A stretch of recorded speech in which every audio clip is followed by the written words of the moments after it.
things will shift. It takes time. Grief moving through your life isn't like, okay, grief, you got 2 hours and then I got things to do. It doesn't work like that. And if you're an A-type personality or someone who's an entrepreneur or has a professional job in a powerful position, you don't have time for grief. And so when grief is moving through your life, you're like, hurry up already. Welcome to the Story of Spirit podcast, where practical spirituality meets real life. Hi, I'm your host, Sheetal Story. I'm a psychic medium, grief support counselor, professional astrologer, and a human design reader, and of course, a law of attraction master coach. With my unique blend of spiritual and practical tools, I am here to help you align with your soul-led purpose and ignite a life that sets your soul on fire. In this podcast, we are going to explore the principles of energy, astrology, spirituality, and psychology to help you heal your grief and create an aligned life and business from the inside out. Whether you are looking to deepen your intuition, understand your cosmic design, or transform your business, this podcast is for you. Join me each week for insightful discussions, practical tips, and inspiring stories that will guide you on your journey to living your very best life. Don't forget to subscribe and follow us on Instagram at Sheetal Story or wherever you listen to this podcast. Let's dive in and start this transformative journey together. Welcome to the Story of Spirit podcast. Today, I'm going to talk about grief.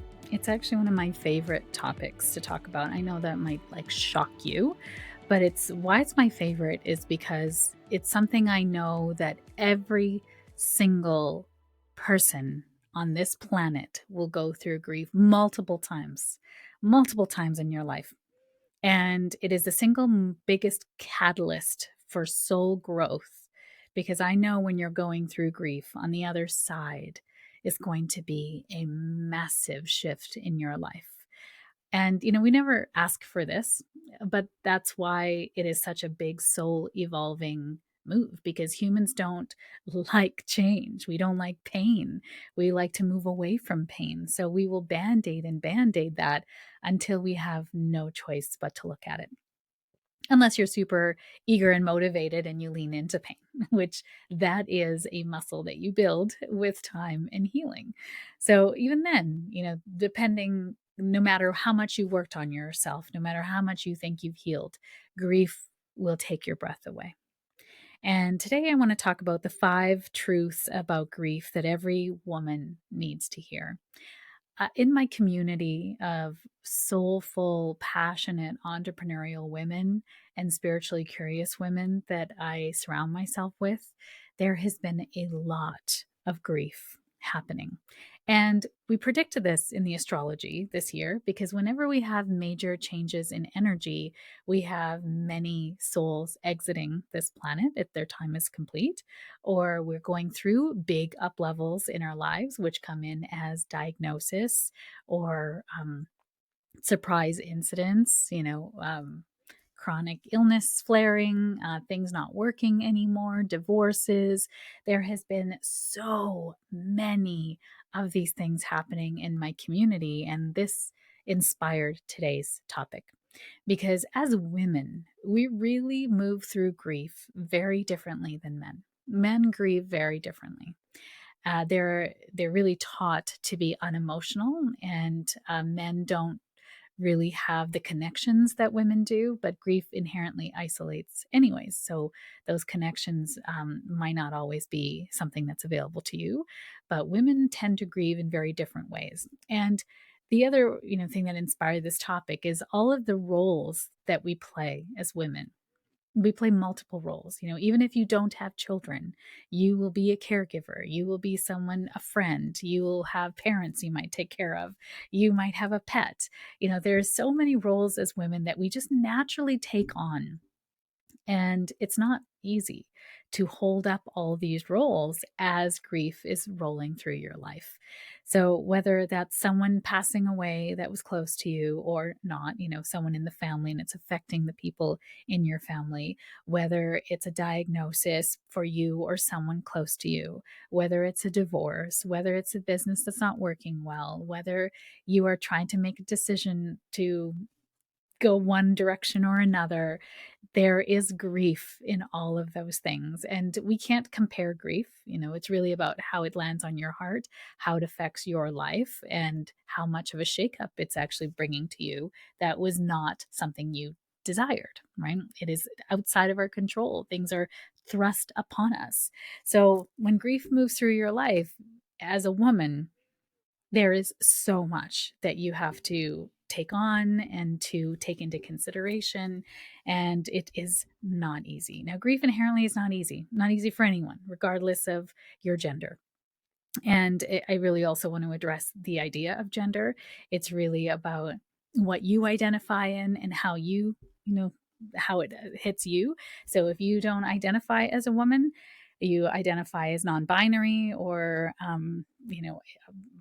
whatever else there is, I want you to just listen and see if some of these apply to you too. So this is not meant to be exclusionary in any way. It's meant to be inclusive. And if you want to share this with someone in your life that you think will really benefit from hearing this, then please do so, because we really are here to support each other. It takes a village, not just for children, for our entire lives. We need a village. So, the first one that I want you to hear with all the love in my heart is grief will make you a terrible mom. And whether that's, actually as a dog mom or an animal mom, your animals will come in and snuggle you, but children require something from you. And, they're not, not to say that dogs are self sufficient either, but there is a neediness with children that when you are going through grief, you don't have capacity for. You really don't. So it's really hard to be grieving and going through your own journey with grief, and then also having to hold space for littles in your life. And it can make you feel like you're a bad mom. You don't have the bandwidth, you don't have the patience. You can become very short and frustrated, or, you can be really tearful and emotional, and your kids are asking you what's wrong, because inherently children will want to make sure that you are safe. Because if you're not safe, then they're not safe. So they will want to help you. They will want to heal you. They'll come sit on your lap. They will tell you things. I remember when my grandmother passed away and my mom was crying and crying and crying on our steps, and I was just sitting with her and rubbing her back. I think I was about 10, 11, 12 in that area of life. And I kept saying, you can't cry over spilt milk. You can't cry over spilt milk. And my mom's like, okay, thank you.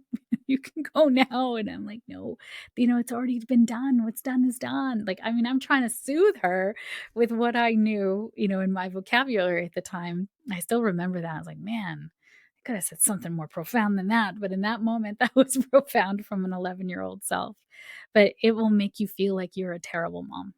And if you have things that are unhealed under it, then it will bring it up.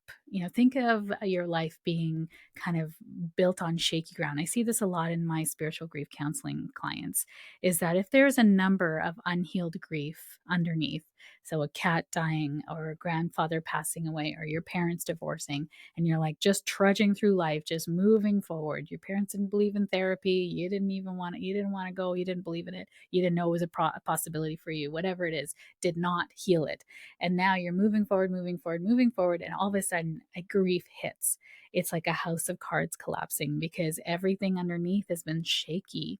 So this now then is going to trigger all of those things.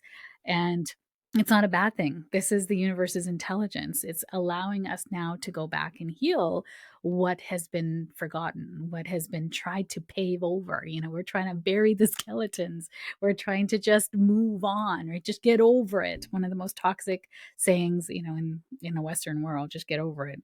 And you can't get over it. So as a woman trying to move forward through grief, if you have a few of these landmines in your past that you didn't get over, they're all going to start exploding now, and it feels like everything is caving in. And it's because you're actually dealing with all the grief, because one grief will now echo all the others. It's going to bring up what you didn't move through before, what you didn't heal, what you didn't integrate from the first view goes on grieving. And I think this is why, as a parent, I think it's really, really important for you to help your children as they are grieving and help them to understand that grief is natural, it's normal, and it does not need to isolate. We can talk about it. We can share memories. We can have stories. This is what we used to do as a collective is, we would have a wake, we would have a memorial, we would honor their death anniversary. My parents still do that. They have death anniversaries on their calendar because they honor the day that that person took their last breath. And even their birthday, the day that they took their first breath on this planet. Just because they're not on this planet anymore doesn't mean we can't remember them. So, grief is so interesting, right? We just try to shut it away and try to move on, and that is the most unhealthy way to deal with grief. So grief will make you feel like you're a terrible mom. It really will, until we heal it. And the best way to move forward with that is to explain to your children what is happening, to explain why you're feeling so sad, and then also to honor the person who is, or the thing that's passed. So let's say you're going through divorce, to even say like, it's hard for children going through divorce. There's so much grief in divorce. So sitting with your littles and explaining what's happening and understanding that they still are super loved. They're just going to have two houses now. They're just going to have two different families moving forward. That's hard for them. They didn't think about that. That's not how we're biologically wired. And so that's going to require continued reassurance, continued love. They are going to act out. They are going to have experiences, and you can feel guilty about that because you feel like you're causing it. And I'd also like to offer on the other side of it that if you're going through this, that you're also doing them a huge, huge learning favor by showing them that you don't have to be stuck in a commitment that makes you unhappy because you committed to the mistake in the first place. Not that it was a mistake when you started it. No one gets married to get divorced, but you realize at some point this was no longer a fit for you. And when you can decide that this is not a fit anymore, and here are the reasons for that, then you can actually show your kids that it's okay to make that decision too. You don't have to stay put because you're unhappy and you committed to this marriage. You can do it differently. Also, in marriages that are not working very well, there's often a lot of strained relationships, emotions. There can be a lot of fighting, or there can be a lot of disconnection. And if your kids are growing up seeing this as real and normal because they're normalizing this behavior, then they can go out and mimic this behavior afterwards as well, thinking this is the way marriages are. And we see that all the time with dysfunctional relationships, that this is where they learned from their parents that this is okay, and it was never okay. They just limped by and they thought, oh, as a kid, well, this is the way it's supposed to be. They're not supposed to talk to each other. They watch TVs in different rooms. They never go out with each other. So now, as this child grows up, this actually happened with one of my clients, and he now is mimicking this behavior with his wife. His wife is like, I don't want this. I want more connection. I want more togetherness. I want to do things with you. And he's like, no, no, no, no. This is what I do. This is marriage. And she's like, I'm done because I'm not interested in having this life anymore. And, interestingly enough, as her kids are older now and she explained, they're like, we get it. We understand. We don't want this for you either, which was quite interesting because they're older, kind of older teens, 16 and 19, something like that. So they can understand that, and there's such a healing space for the parents because they're like, yeah, we don't want this for you guys either, and we don't want it for me either. And I think that was such a huge learning experience for my client because she's like, this is a good thing. I was like, yeah, it's a really good thing. To stay together and try to tough it out and live an unhappy marriage is actually more detrimental to the children than to make the decision to split. But oftentimes as parents, we can blame ourselves that we're splitting up, that we're breaking up the home, and we're not. That's language that came from the past, that came from a whole patriarchal system that does not understand the role of women or happiness or flow. So we can just throw that out with patriarchy. All right, number 2 truth about grief that every woman needs to hear is grief will change your purpose. 100%, because it sifts out everything that is not true. Grief is a truth teller. It will tell you when something is right and something is not right. And if you've been tolerating something for a long time, the truth teller, grief, will say to you, it's It's not alignment anymore. So if you have a job that you do not love, or you had a job that you really loved and then grief came through your life, all of a sudden now you might not even want that job anymore. You might realize that actually my purpose is to do something else. Literally, there's an amazing woman in my community who was working in one area in her career, very, very good at it, administration, and grief went through her life, took her husband, and her husband transitioned very suddenly, and she was in the depths of grief. And that's when I got to meet her. You're a brilliant, beautiful woman. As she moved through her understanding, like her grief and healing that grief, a new purpose emerged. She wanted to help people who were going through end of life, and she's certified as a death doula. And that's not an easy thing to certify under. Like you actually have to go for years of study. You have to understand pathology. You have to understand how the system works. You have to liaison with the family. You have to understand the medical system. You also have to be quite intuitive, spiritual, non-denominational. Sometimes there's a denominational side of it too. So her purpose changed because of this death that came through. And I would say that's one of the gifts that her husband gave her, because if he had not passed, she would not have this experience. Now, we're not saying that we have to have death to understand experience. That's not the same thing. You can have experience without death. Sometimes, not everyone, but sometimes death changes your purpose as well. And if it does, it's okay. I want you to hear that it's okay. It's something is fundamentally shifted in your life, and you realize now, and you can't under explain it, because it's coming from your soul. Your soul is now calling you into something different. The mind is saying, wait, we've been working in this job for how many years and I'm making this amazing salary, or I went to school for all of this stuff and now I'm going to turn my back on that and go do something else. Yeah, you are, because your soul is calling you in that direction. Because the longer you try to stay in something that you have outgrown, the more painful it becomes. You will find yourself becoming unhappy. You'll find yourself becoming irritated. You'll find yourself becoming numb. And then you look around at your life and say, where did everything that I loved go? You won't know what makes you happy anymore, because you've continued to resist the voice within you that's trying to send you in the direction of your dreams, but you're not listening. So, purpose, grief will kind of shake that up and be like, no, there's no more time. You have no more bandwidth for this BS over here. You're going to move into your purpose because you have no other choice, really. Number 3, grief will change your motivation. So when grief comes through, it is really tough. Grief is a lot of energy. If you think about a pie, I want you to visualize, if you're not watching me on YouTube, there's a pie. You have a whole pie. Every day when you wake up, you have a whole pie. Now, of energy. Not just eat, like for energy. Now, if you have a chronic condition, or you're suffering with a chronic condition, or the word I'm looking for is pain, right? Chronic pain, or a chronic, arthritis or Crohn's, or something that takes your vitality and saps your vitality, then you will have now half the pie.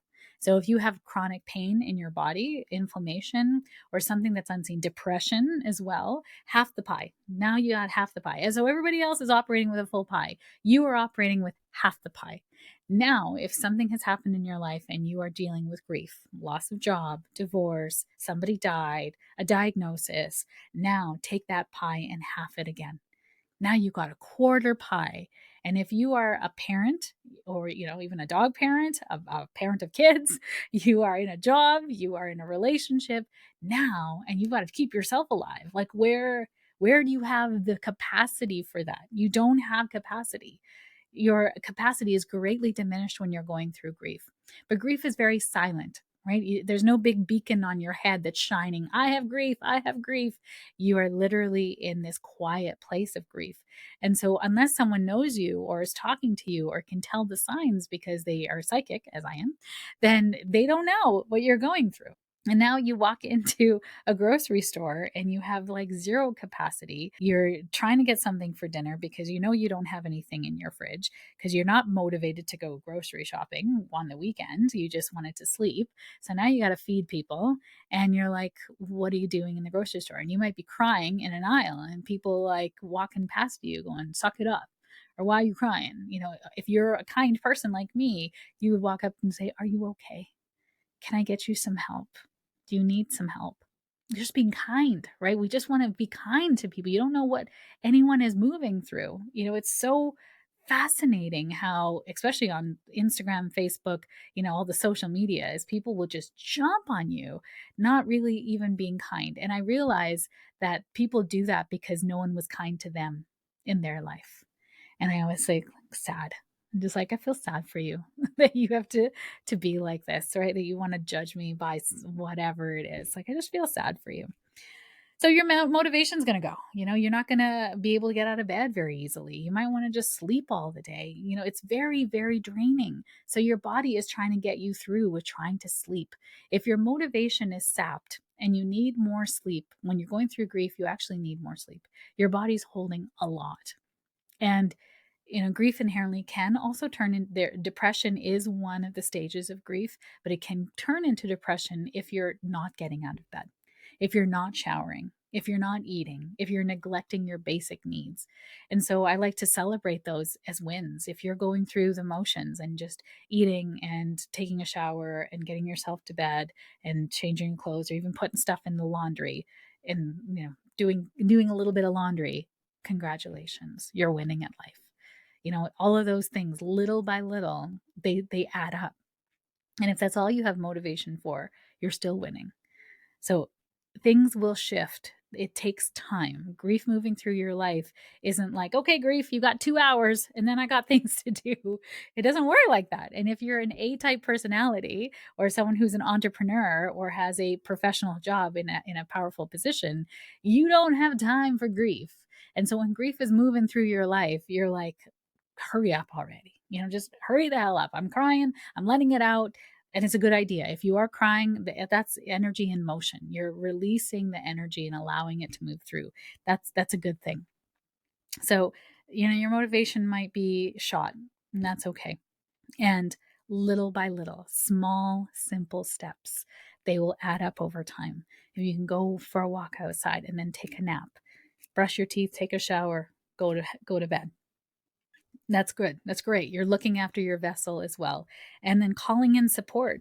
You're not meant to do this work by yourself, right? Inherently, grief is very isolating. It's not meant to be isolating. Back in the old days, we would come together. You would knock on the door. You would bring a casserole, right? You would mow lawns and take out garbage and check on kids and take kids, while the mom did the things. We don't have that anymore. How often do people know their neighbors? And do you know your neighbors? If something was going on with your neighbor, would you be comfortable to say, hey, can I help you? Or can I take care of your house? Or can I take care of your kids? Or can I take care of your dog? Can I take your dog out for a walk? Like, that doesn't quite happen as much anymore in these modern times. We've really lost touch with each other, and we need that community as people are moving through grief. Grief, number 4, grief will reshape your boundaries. Woo! When I tell you you have no capacity for BS, your boundaries are going to show you. Grief will show you where your boundaries are leaky. I had an amazing client who was a professional. Grief moved through her life in the form of a tragic accident that took the life of her husband. And she was a professional, had been working in a career job in the government, that a very high position for 20 years, and she had to take a leave of absence. She was so devastated, and things were just getting really good. They were coming together. It was a wonderful, wonderful opportunity for them. And looking back now, from a psychic medium's perspective, they had completed a really beautiful cycle of forgiveness. And then he died.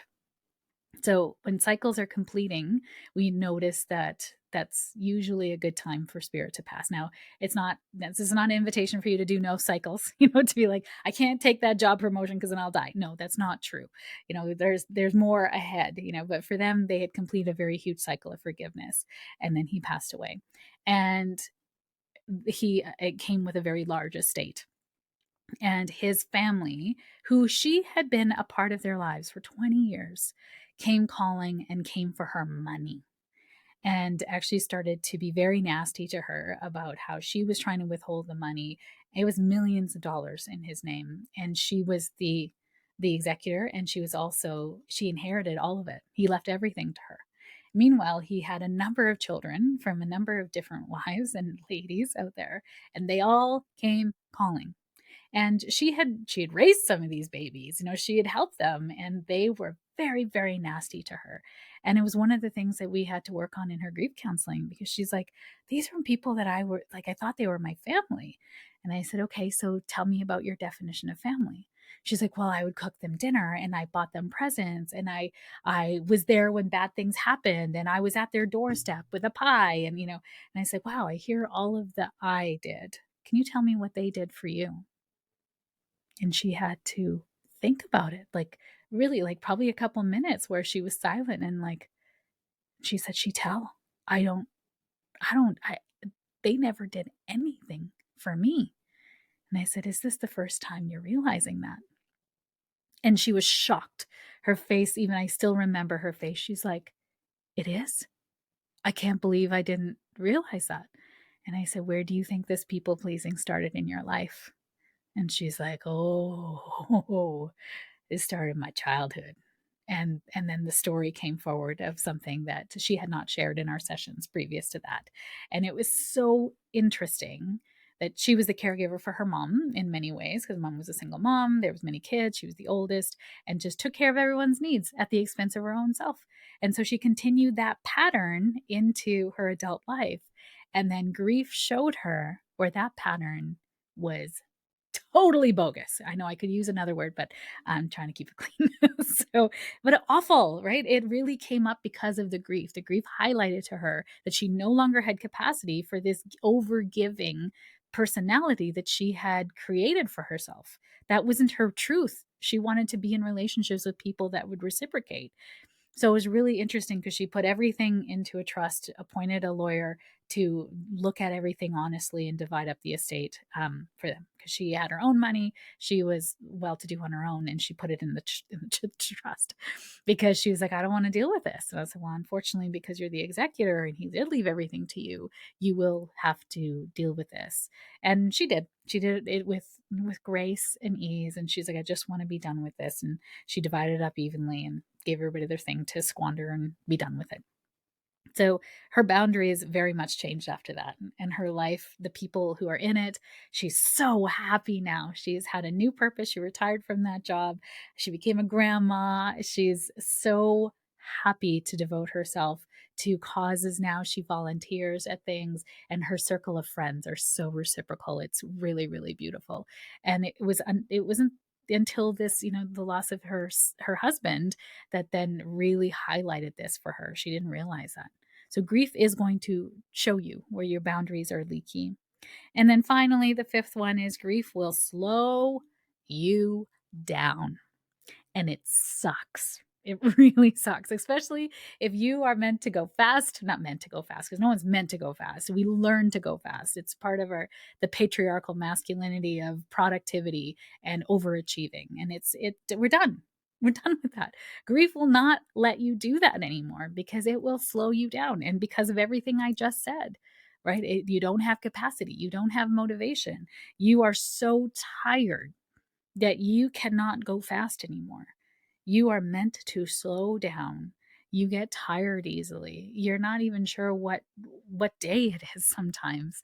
You don't even know what your name is sometimes, because everything in your life is shifting. Especially the bigger the grief, the bigger the shifts. And when something is shifting, it means something has to die. Something has to be left behind. We now have to leave something by the side of the road. And blessings to that part of ourself, as with my client, blessings to the part of me that was a people pleaser, that got me to this moment in time, that I thought I was creating all these connections with authenticity, but actually I was creating from a place of lack, and everyone was just taking and taking and taking from me. And now I don't want to do that anymore. I get to change that. So she still gets to be kind and considerate and keep that with the people who qualify for that. Because not everybody qualifies to be in your life. Not everyone qualifies for all the things that you get to do and shower your love the way that you do that, because you deserve that to be done to you too. You deserve to be showered with love. You deserve someone to show up on your doorstep with a pie. You deserve someone to come in and say, hey, I made dinner. I'm going to drop it off, or I'm going to e-transfer you. I skipped the dishes, GC, because I know you're having a rough time. Maybe it can help you out. Because if you would do that for someone, then you need friends that would do that for you too. And if you don't have that in your life, don't wait for grief. But I'll tell you what, grief will show you where these friends are no longer aligned. They won't come around anymore. If you can't do something for them, they're not going to be interested. So, grief is a real sifter out of the BS. And this slowing down, it's meant to. It's meant for you to take stock in your life now of what is important to you. And also grieving whatever has been lost, whether it's a relationship or a diagnosis or, your father not doing well or someone passing away. You need to take time to honor that, whatever that is being lost, because there's something new coming around the corner. Life is going to go on. It's going to go on. I mean, that's the truth, right? Unless you're the one that's passed away. Obviously, you won't be listening if that's you, but life will go on even after I take my last breath. And it's meant to. We are just a blip on the timeline on this planet.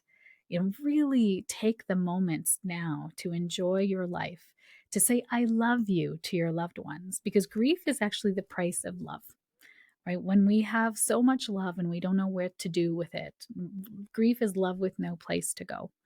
If you think about that in a divorce, in the sadness of the way life used to be before a loved one got diagnosed, before you got diagnosed, before the traffic accident, whatever it is, grief comes your way from a number of reasons. It's not just because someone passes away. And as a woman, you go through a lot because you're carrying a lot. So you need support. Call in community. I 100% know that there are people that would come in and support you. And if that even means putting things on Facebook and saying, hey, I need some support today with blah, blah, blah, or putting it into a WhatsApp group with friends or a community, and let people show up for you, because that also feels purposeful from the other point of view.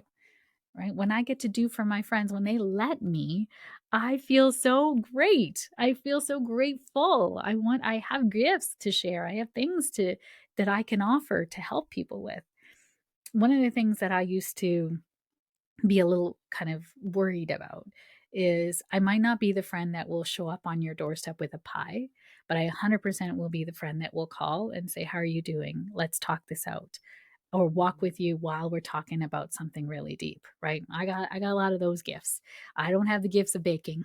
I don't have the gifts of bringing you food. I really dislike cooking. I mean, I would if I had to, I suppose, but I don't even cook for myself, so let's be honest. I get to show up for you in the ways that feel good for me too, and honor my gifts too. So that was something that I had to come to terms with for myself. And so letting people show up for me means that they get to show up in the ways that they want to show up for me. And I can say yes or no. I don't have to say yes to everything. So you see, receiving, grief brings up the whole wound of receiving. Brings up the whole wound of asking for support, right? Advocating for yourself and boundaries. Grief is such a powerful soul evolving mechanism. And if it is moving through your life, I just want to send you so much love. Allow yourself moments to slow down, to cry, to pause, to remember. If you're grieving a loved one, walking in nature and speaking to them, they hear you. They are part of nature, as you are part of nature as well. We just tend to forget. And you can speak to them at any moment and they can hear you. As soon as you think about your loved one, you call them in. So, and that goes for pets too. And you might not be grieving the loss of a loved one. You might be grieving something else in your life. And know that every grief is valid. You don't have to explain it to anybody. Anyone who compares your grief has lived a life that someone has compared their grief. So send so much love, and just realize you can't talk about that with that person. They're not going to understand. And grief will sift out your friends. It'll sift out the things in your life that aren't working anymore, and the people that aren't ready to talk about your loved one. My client who lost her husband in the accident, she lost many friends because she really just wanted to talk about him. She really wanted to remember him. And every time she brought it up and she noticed the people who were very uncomfortable and then they never called her back or they never came back to visit, and she would celebrate each one of those and say, "Thank you for being in my life when you were needed. And now you are no longer aligned with me. And I love you. And I will see you in another lifetime." So you can see the gratitude on the other side. That's when hope emerges. Sometimes it's hard to see that in the depths of grief. And if you're not there yet, then you're not there yet. And that's okay. There is no expectation of a timeline of where you should be. And now you need to be in this. And in another 2 hours, I'm going to be in the next stage. It doesn't work like that. Although I know we want it to. So be kind to yourself. Have compassion and love for yourself as you're moving through this. Notice what is shifting, and notice now, because you don't have enough capacity to really care about it, that you just allow those things to move through and know that what's coming ahead is so much more fulfilling that what has gone. And not to say that the release or the thing that you had before, it was perfect for your life in that moment. I don't want it to seem like I'm diminishing that, especially if someone has passed away, that it was perfect in those moments. And now life is taking you in a different direction with also glimmers on the horizon. There are stars on the horizon. Things are coming that are going to be juicy and wonderful in your life. And when you're ready. There's no need to think about those now if you don't have capacity. So, sending you love as a woman to a woman, that this is hard going through grief, and you have a village around you. Women inherently are collaborative and are community based. We are not competitive. That is a masculine trait. We are naturally collaborative and community based. So, call in your community. We're just waiting to support you. All right, sending you so much love for all that you're navigating, and thank you for being here. Thank you for joining me on this episode of the Story of Spirit podcast. I hope you have found inspiration, support, and practical insights to help you align with your soul-led purpose and live a life that sets your soul on fire. If you have enjoyed today's episode, please subscribe to the podcast, leave a review, and share it with a friend. Your support helps us to reach more listeners and continues to provide valuable content. I sincerely appreciate every share, and I know it is how most people find me. It is because caring people like you have shared me with them at the right and perfect time. For more resources, insights, and to connect with our community, please visit us at www.sheetalstory.com and follow us on Instagram at sheetalstory. Remember, your journey to a more aligned and vibrant life is just the beginning, and I am here to support you every step of the way. Until next time, stay aligned, stay inspired, and keep shining your beautiful light. This is Sheetal Story, signing off from the Story of Spirit podcast. Here's the legalese that's required by our lawyers. This podcast and the YouTube channel represents the opinions of Sheetal Story and her guests to the show. The content should not be taken as medical, psychological, or financial advice. This series is informational and entertainment purposes only. Because each person is so unique, please consult your healthcare professional, your mental health dream team, your financial advisor, or anyone else that's an expert in the field in where you are thinking of making big choices in your life.